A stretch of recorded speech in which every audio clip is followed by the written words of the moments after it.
Have you ever wondered how successful you could have been economically, mentally, and spiritually if you had received the right information at the right time?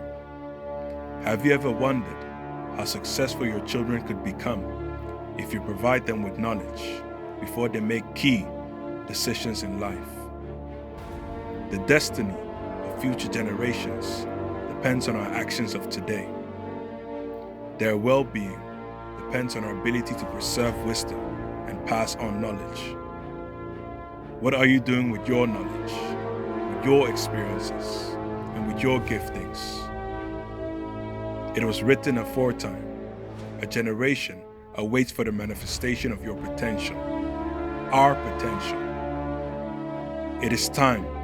It is time to grow. It is time to develop. It is time to change. It is time to wise up. Wisdom comes by knowing and rightly applying the principles of success. But how? How can we become successful in this life, in our battles, and in our faith? It is through the help of the Creator.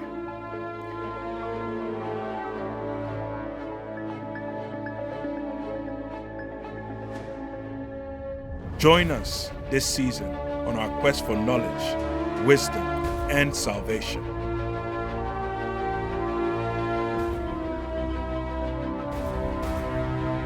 Hour of Restoration, restoring broken walls.